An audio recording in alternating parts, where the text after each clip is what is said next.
The Effects of Child Abuse and Neglect is brought to you by Texel, your credit union, with locations in Temple, Belton, and Killeen. Visit us at texel.org.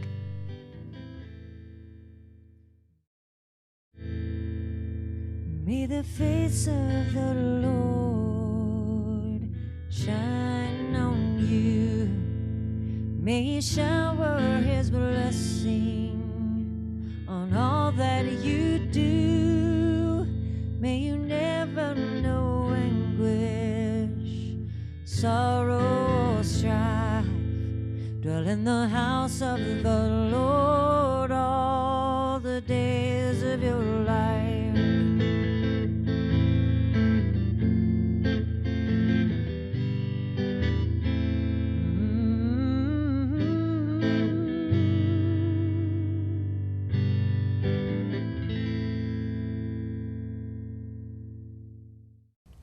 Howdy, I'm Sue Ellen Jackson, and this is Aware Central Texas Effects of Child Abuse and Neglect. Y'all are going to want to stay with us for the next few minutes because we're going to be taking a real interesting look at the effects of neglect, child neglect. We're also going to be hearing from Lisa. Lisa is a young woman who grew up with all kinds of abuse, and she wants you to hear her story because she wants to help. And she wants to overcome her legacy of child abuse and neglect as well. You're going to hear from Charles Jenkins, aka Skeeta. I have with me today two lovely ladies. I have Kathy Dutton. Kathy, you are a principal at an elementary school. That's right. And I have Judy Johnson, and Judy is a retired school teacher. We're going to be talking with Kathy and Judy about how it affected them when they would see those children in the classrooms that they knew were not getting fed, they were not being supervised by their parents, they weren't getting the emotional support. Kathy and Judy know those kids, and they're willing to share with us the effects that it had on the children and the families and the teachers and even the community. We're going to start this by talking to you, Kathy, about the fact that you are a principal and you see these kids every day. And you have to talk to the teachers when they're dealing with these kids, and to professionals at times when you have to pull in other agencies and other resources for these kids and these families. What does this child look like, this abused, neglected child? The neglected child looks like sometimes they can come in and their clothes may not be the same style as the others. They might be too little, they might be too big. Sometimes they look hungry. They may come in, the hair is disheveled, may not have been combed that morning, may not have even been washed. They also may not have had a bath for several days. And as far as that's maybe what they look like on the outside. On the inside, teachers see that when they're trying to get them to pay attention on the subject that they're teaching. Oftentimes these children have a lack of focus. They cannot pay attention. Because they're hungry, or? Because they are hungry. Afraid? They're probably afraid. Where's my next meal coming from? Or when is lunch? When is, what's going to happen to me when I get home? Wow. Will I have a home to go to? Will mom or dad, will somebody be there at home? Right. Or nobody got me up this morning, and sometimes those children don't make it to school in the morning even. Because there's nobody there even because to there's no one there to wake up. If we have older children, a lot of times when we talk to the older and the younger child together, the younger child will say, well, my older sister or my older brother got me up. So the oldest child is taking care of the whole family. That oldest child is taking care of them. That is really rough. And you, Judy, as a teacher, you're dealing with this child, and you're seeing this, and you're taking it to you, Kathy, or whoever the principal was. These kids have got to feel different, and I'm sure that shows up, like you were saying, in their school performance. How did it affect you, Judy, all those years teaching? How did you learn to deal with that and recognize that? I just tried to find ways to help the child as much as I could. There's so many different backgrounds with these kids. It's not necessarily just one set thing. Right. So we have this preconceived notion that the child that is neglected has these tyrannical parents that don't care, they're never there, the single mom. And they may not be poor, they may be from a middle-class family, but the parents still, For whatever reason. just don't pay any attention to them. I remember one little boy that I taught one year that most of the time he and his mother lived in a local motel, and when she made money from prostitution, it was used for drugs for her, and he wanted to come to school because that was when he would be in a stable setting, and he knew what was going to be happening. He knew what would come next. He knew, you know, after a while, he knew what I would do, how I would respond.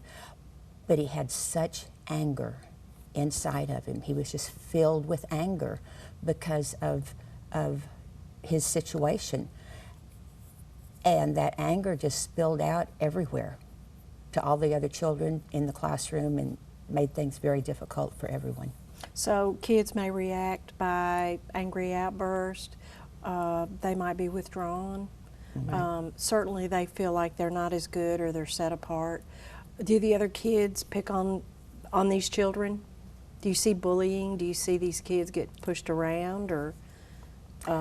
Sometimes, but it only happened once in my classroom, and then it didn't happen again because I wouldn't allow it. Sure, sure. We're going to hear from Lisa. Lisa's going to share with us a little bit about her feelings and her experiences with being neglected as a child.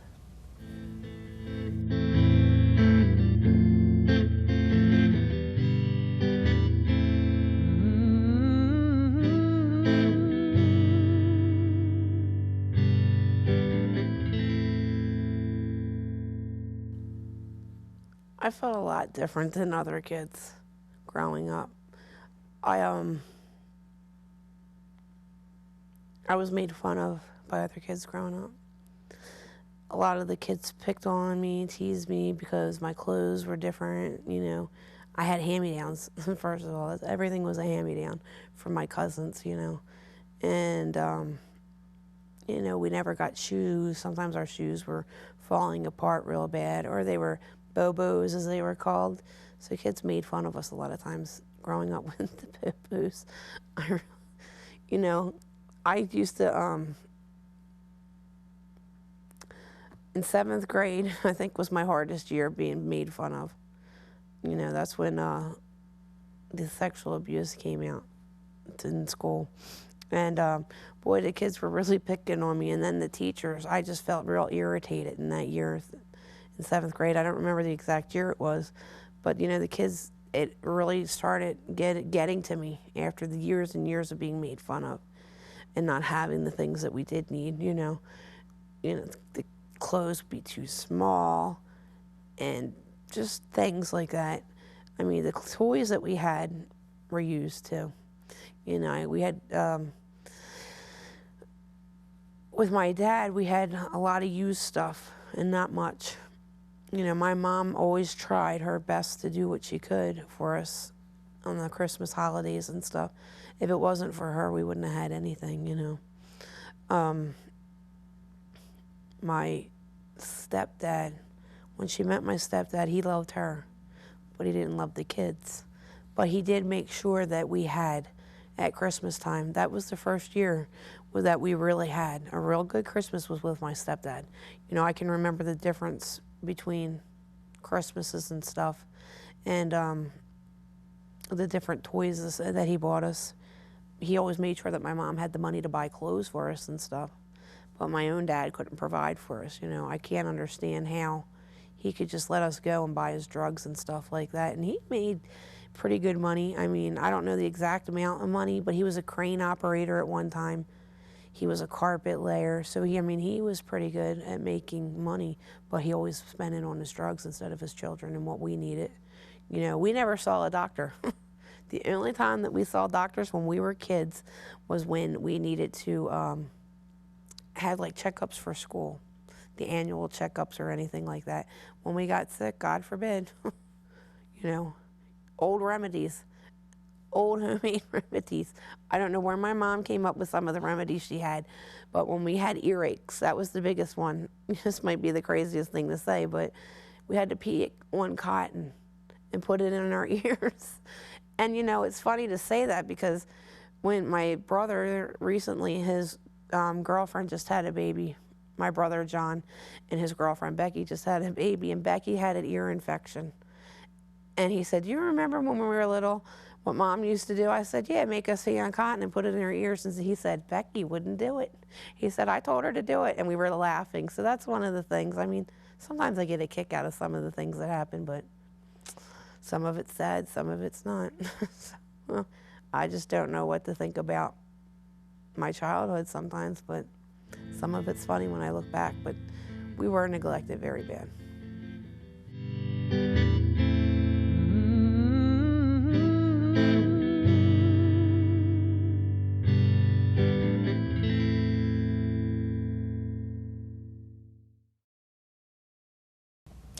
We just heard from Lisa.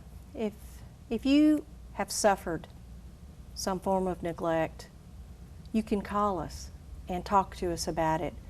If you don't deal with it and you keep it and you harbor it year after year after year, it's going to reappear generations down the line. So give us a call. The number is 254-939-7582. And you can also go on our website, awarecentraltexas.org. It seems like that we mentioned this earlier, the fact that we sort of envision children that suffer from neglect are these little poor, frail children that have no food and the Tiny Tim children of the world, but it's really much more than that. Kathy, you and I were talking, and I know Judy, you know this too, that there are several kinds of neglect. There's, of course, the physical neglect, but what else is there, Kathy, in terms of how children are neglected? Emotional neglect. Right. What does that look like? Emotional neglect it looks like children that come to school with they're afraid. They can be afraid to interact. They might be afraid to answer a question because it may be wrong and they don't want to be wrong. It might look like acting out again. They could act out if something doesn't go their way. If they could have an outburst. So a child that's emotionally neglected would be one that maybe they have parents in the home, but the parents aren't paying attention to them. You know, Judy, you had mentioned that earlier. Maybe they're plopping them in front of the TV for whatever reason, and that's a whole separate subject. Kids that spend hours and hours in front of the TV. Judy, what do you see as other types of neglect of children? We've mentioned the emotional and the physical. I'm thinking medical. Yes. There are kids that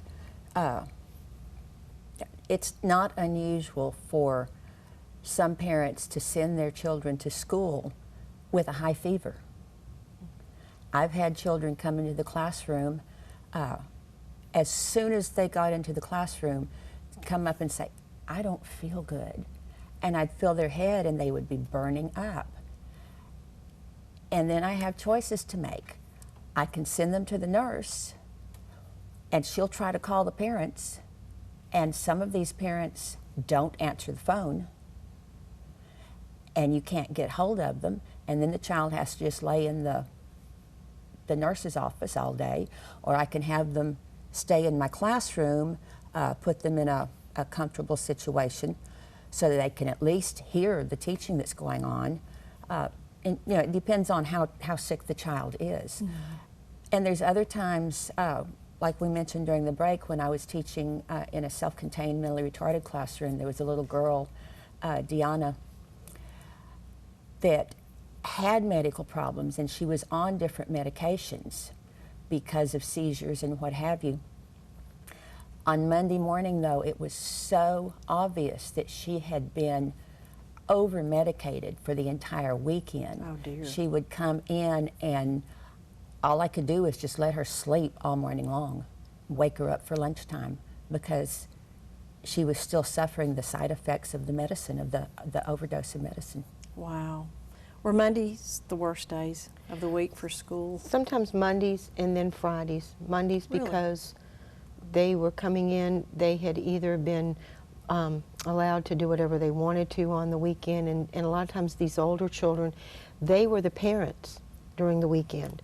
So they didn't like to come in and have a teacher or an administrator basically tell them they were back to being the student. Now, you will take direction from me and you'll listen and follow our rules, because they had been the rule makers and the rule setters over the weekend with the younger siblings. Sure. And that was very hard for some of them to come in and to handle. On Fridays, some of our little friends would not want to go home on a Friday afternoon because they were not sure what they would face when they went home. Will I get dinner? Will I eat until the next meal on Monday? And so there was some hesitation sometimes from some of our little friends about Fridays as well. But usually right after holidays, it would kind of be rough. And then some of them, like Judy had said, some of them were, they knew that the structure was there, that the routine was there. They knew that they were in a loving and nurturing environment at school. And so they looked forward to coming back to school because they knew all children need those rules and those boundaries and those parameters to function within. And so some of them enjoyed that. So they loved that school. And so sometimes they would just enjoy coming back for, if nothing else, for that structure. I think my mother fit in that category. She grew up in poverty, and she was the oldest sibling and was left to care for kids. And she loved school, and she loved learning. And although in my lifetime we grew up in a nice neighborhood and were never impoverished, she still carried that with her. She still had that sense of, I wasn't quite good enough, or my clothes weren't just right. And she was a lovely woman involved in the community her whole life. But still, she had that.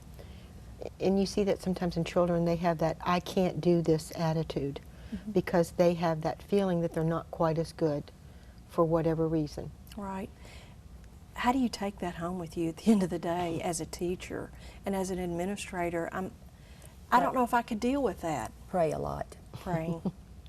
Yeah. Praying. We've gotten calls at Aware Central Texas from desperate teachers and nurses even, where children had such poor dental care that they were sick. You know, every tooth in their head was rotted, and you know, not only does it look bad and affect that child in terms of how they look, but the child's health. So it sounds like there are several kinds of neglect. There is the poverty, the lack of food, and you had mentioned earlier that some kids, when they come in on Monday, they want 2 and 3 helpings, and that it's likely they didn't eat all weekend. Could be, or they just didn't have a very nourishing meal all weekend. Right. And then we've got the emotional abuse, and that could be a very affluent family and they're just involved in their job, or it could be a single mom working 3 jobs and they plant the kids in front of the TV. You have the medical neglect. So if you're a parent and you are struggling with providing the basic needs for your children, it may not have occurred to you that what you're doing is neglecting your children. You may love your children desperately and want to provide for them, yet your resources are limited. There is hope for you, and you don't have to live like that. There are ways to work through that. You may be in a really difficult situation, but there are people in the community like Kathy and Judy and me, and if you're not in our community, there's people in your community that will help you, but it's up to you to ask for the help. Neglect is child abuse. You may be a loving mom. You may have never laid a hand on your child, but if you're not there for your child, there is neglect going on, and that is abuse. We are trying to encourage people to understand that you may be in a bad situation, but you can move away from that situation. you can do things. And as teachers and as administrators, what are some of the things that are being done in schools to help these children? When a teacher has a concern, they will usually contact me or the counselor. The counselor is the best resource at school because the counselor does have some options as to how to work with the parent. They are usually more in touch with the social service agencies and the different resources that are available to parents. And so many times when a teacher talks to me or a parent will come in and directly talk to me, I will ask my counselor to come in and sit down on the conversation. And the counselor will listen and will usually give her some resources, that parent, whether a mom or a dad, that parent or grandparent, and give them some resources that they can have at their fingertips. And many times my counselor will start the initial process for them and to kind of help them to get that, because they're nervous. And a lot of times they want what's right for their children. They love their children and they want what's the best for their children, and they just don't know how to get that. They don't know their resources. And so that's where we can help at an office level. Sure. Counselors bring some very good programs into the classrooms too. I remember when I was a child, nobody ever mentioned that there were places that you could say no to an adult and say, no, you can't touch me there. But now children are taught in the classroom about good touch and bad touch. Right. And they know, they're taught these things are wrong, and if someone is doing this to you, there are places where you can go, that you can get away from it. And that's so important these days. Good points. And I admire y'all for what you do, the teaching. I know it's always challenging. We're going to hear from Charles Jenkins.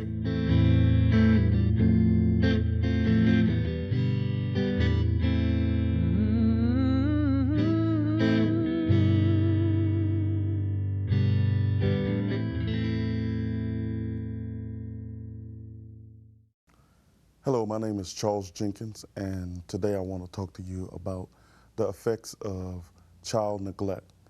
I work for a foster care agency in Round Rock called The World for Children, and I haven't seen the neglect cases up front, but I just want to talk to you and tell you a little bit about it. I call neglect kind of the silent killer, because a lot of kids that come into foster care, we think they have everything, but some kids come in whose parents, they haven't seen their parents for weeks, some months, and when CPS gets involved, you know, they can find sores, or the kids can be dirty, or different things that happen to kids who've been neglected. One of the most severe cases I've ever seen was on 2020, and it happened in Austin. A little girl was living in the house with rats, and no one knew about it for at least a couple weeks until she was finally discovered because they heard screams in the house. And one of the most, besides that case, I had another case when I first start working for a foster care agency in 2000.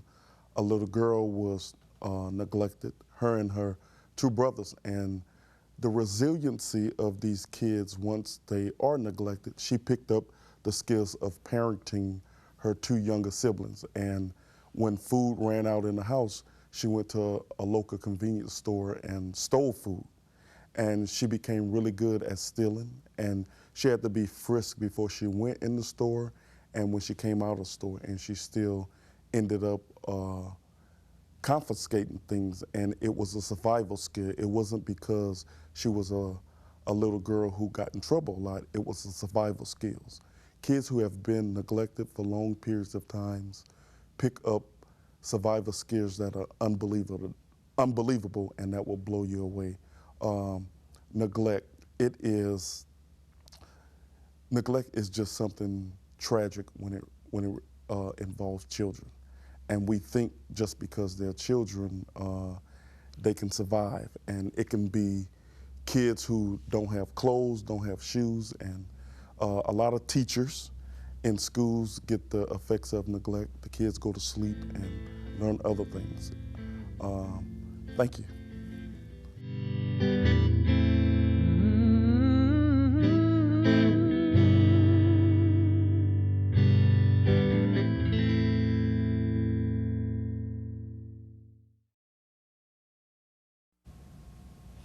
You've heard some things about neglect, and if you were standing there thinking, did I neglect my children?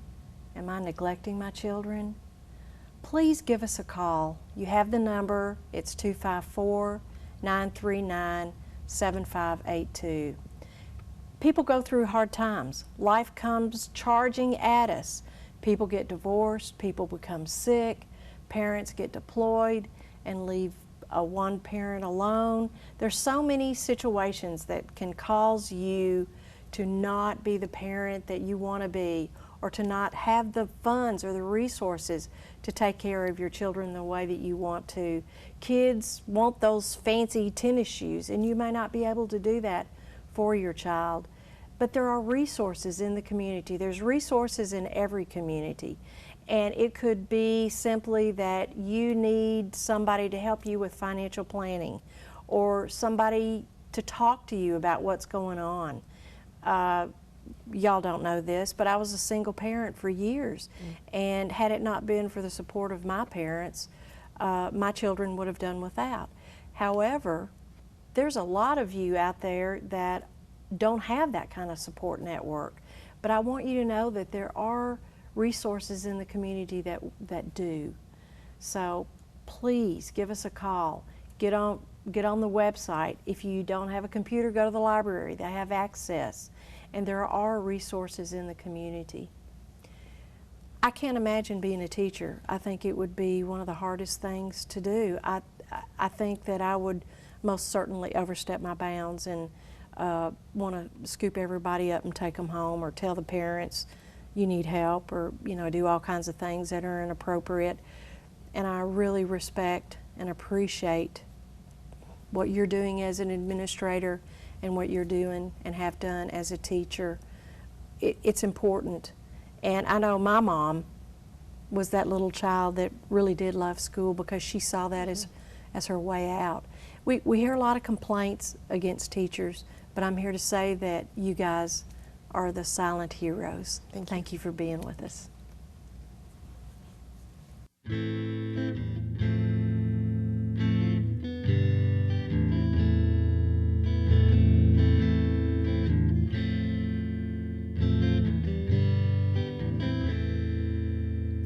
May the face of the Lord shine on you. May He shower His blessing on all that you do. May you never know anguish, sorrow, or strife. Dwell in the house of the Lord all the days of your life.